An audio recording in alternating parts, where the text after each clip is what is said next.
গত ম্যাচে ফুটবল বিশ্ব দেখেছে এক অবিশ্বাস্য সকাল। আর্জেন্টিনার জার্সিতে মাঠে নেমে আবারও সবাইকে চমকে দিয়েছেন লিওনেল মেসি।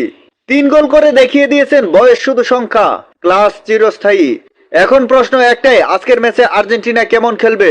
আবারও কি জাদু দেখাবেন মেসি, নাকি প্রতিপক্ষ আবার আলাদা নতুন পরিকল্পনা নিয়ে নামবে? গত ম্যাচের পর আর্জেন্টিনা দলের আত্মবিশ্বাস এখন অনেক উপরে। দলের আক্রমণভাগে গতি আছে, মাঝমাঠে নিয়ন্ত্রণ আছে, আর সবচেয়ে বড় বিষয়, খেলোয়াড়দের মধ্যে বোঝাপড়া অসাধারণ। আর যখন মেসি নিজের ছন্দে থাকে তখন পুরো দলটাই অন্যরকম হয়ে যায়। তবে একটা বিষয় মাথায় রাখতে হবে, এক ম্যাচের 3 গোল মানেই পরের ম্যাচেও একই ফল হবে এমন নয়। কারণ এখন প্রতিপক্ষের নজর থাকবে মেসিকে থামানোর দিকে। ফলে আর্জেন্টিনাকে দল হিসেবে আরো স্মার্ট ফুটবল খেলতে হবে। আমার মনে হয় আজকের ম্যাচে আর্জেন্টিনা শুরু থেকে বল দখলে রেখে আক্রমণ তৈরি করার চেষ্টা করবে।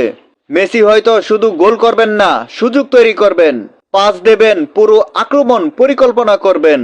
আর দর্শকদের কথা বললে, এখন আর্জেন্টিনা সমর্থকদের উত্তেজনা একদম অন্য লেভেলে। সোশ্যাল মিডিয়ার সবাই একটাই প্রশ্ন করছে, আজ কি আবার মেসি ম্যাজিক দেখাতে যাবে? কেউ বলছে গোল করবেন, কেউ বলছে অ্যাসিস্ট করবেন, আবার কেউ অপেক্ষা করছেন এমন একটা মুহূর্তের যার জন্য ম্যাচ শেষ হওয়া পর্যন্ত সবাই মনে রাখবে। স্টেডিয়ামে যদি আবার মেসি মেসি ধ্বনি উঠে তাহলে পরিবেশটা কতটা অবিশ্বাস্য হতে পারে পরিকল্পনা করো। তো বন্ধুরা, তোমাদের কি মনে হয় আজকের ম্যাচে মেসি কি আবার গোল করবেন? আর্জেন্টিনা কি জয়ের ধারাবাহিকতা ধরে রাখবে? কমেন্টে তোমাদের স্কোর প্রেডিকশন লিখে জানাও।